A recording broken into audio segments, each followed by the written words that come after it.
Bismillahirrahmanirrahim. وَلْتَكُنْ مِنْكُمْ أُمَّةٌ يَدْعُونَ إِلَى الْخَيْرِ وَيَأْمُرُونَ بِالْمَعْرُوفِ وَيَنْهَوْنَ عَنِ الْمُنْكَرِ. Assalamualaikum warahmatullahi wabarakatuh. Alhamdulillah wassalatu wassalamu rasulullah mabad. Allah berfirman, wajahidu bi amwalikum wa anfusikum. Berjuanglah kalian, berjihadlah kalian melalui hartamu dan dirimu. Hampir semua ayat-ayat berjuangan dan pengorbanan itu dimulai dengan bi amwalikum, harta kalian, harta kalian.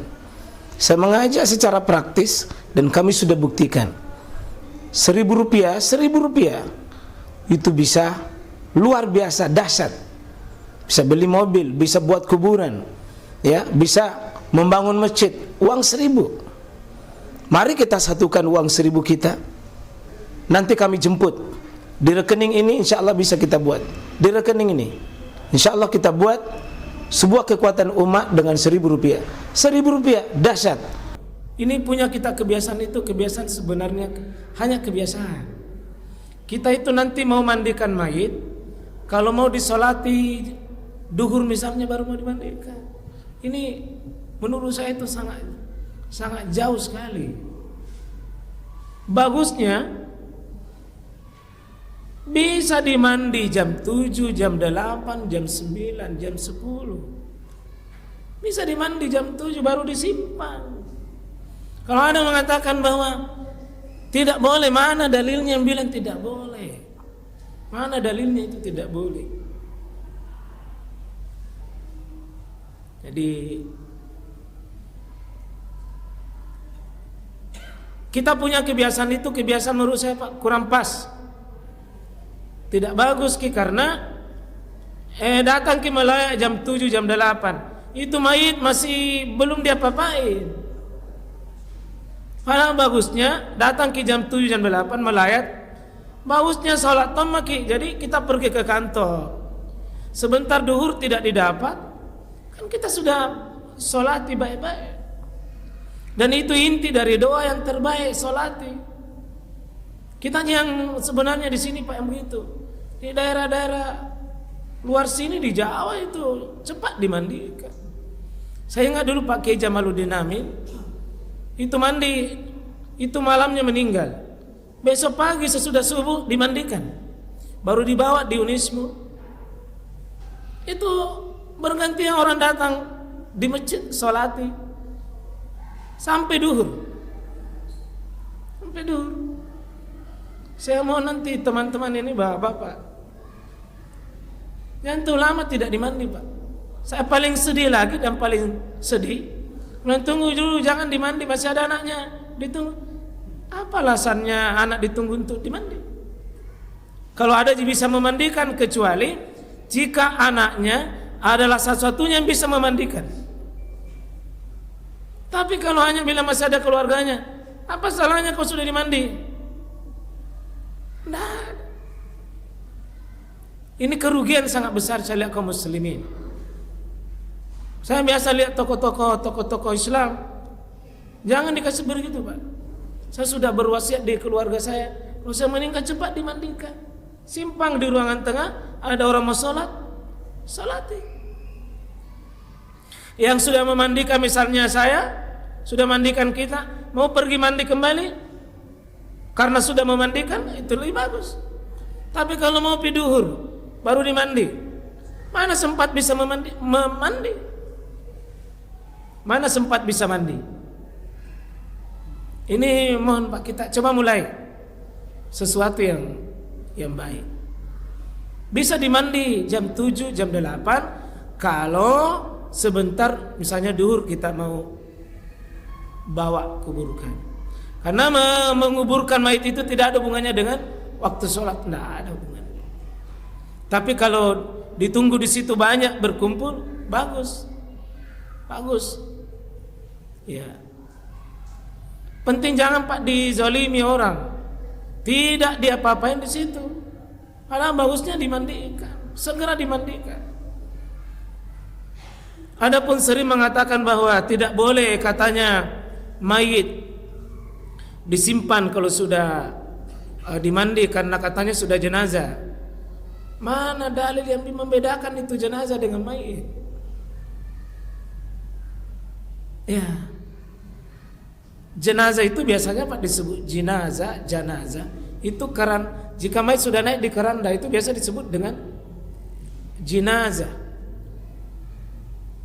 Karena banyak juga Nabi sesudah dikubur, innal mayyita la yu'azzibu bi buka'in nas. Itu kan sesungguhnya mayit itu disiksa. Mayit itu disiksa berarti disiksanya dikubur.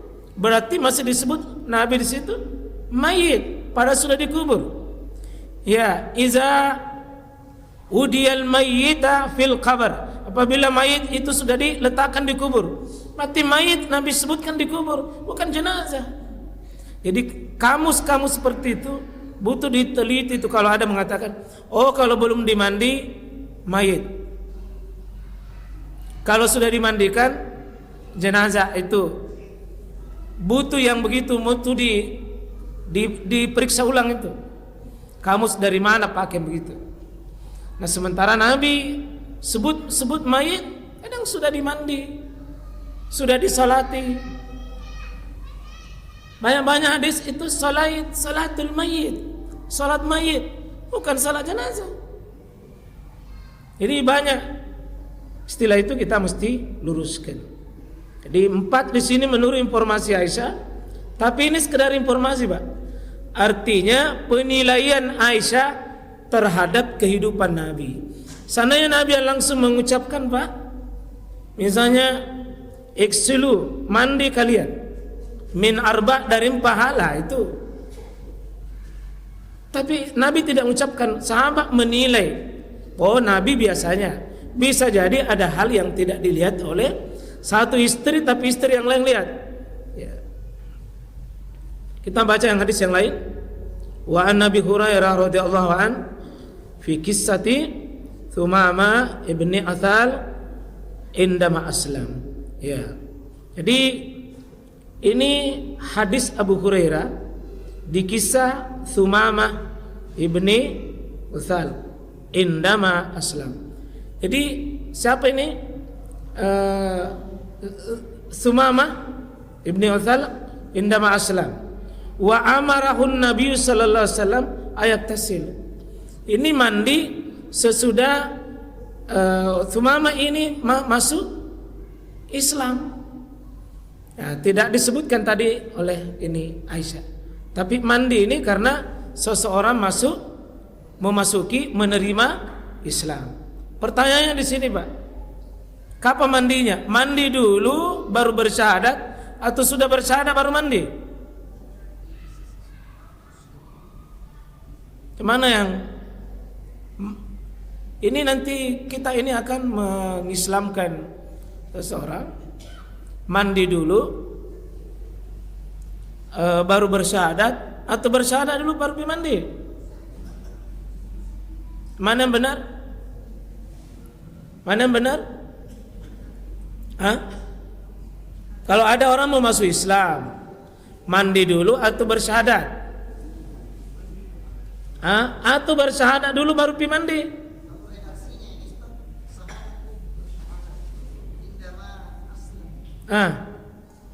Kenapa? Jadi mandinya sebelum bersyahadat itu mandi adat, mandi biasa. Tapi mandinya sesudah bersyahadat itu mandi ibadah. Mandinya sesudah bersyahadat mandi. Karena Anda sudah membersihkan dirimu, sudah menerima Islam. Ketika Anda sudah menerima Islam, bersihkan dirimu. Bersihkan dirimu. Karena kalau dia mandi ibadah padahal belum menerima Islam, belum bisa. Tapi kalau seandainya dia mandi pakai sabun, pakai sampo, boleh. Tapi belum dianggap bersih. Belum dianggap bersih. Itu mandi zahirnya bersih, tapi belum dianggap bersih secara syariat. Nanti sesudah bersyahadat, berarti kotoran akidahnya, kotoran akidahnya sudah dia, kekufurannya, kesyirikannya dia lepas. Sekarang mandi, ibadah sudah bisa dimulai. Jadi nanti ada kami mau islamkan, mungkin pekan depan kita islamkan. Ya, ini ya sudah belajar Islam Pak cukup lama, S2. Ya. Bilang bagaimana? Bilang pakai kudung datang karena perempuan. Bolehkah pakai kudung? Pakai kudung itu menutup dirinya.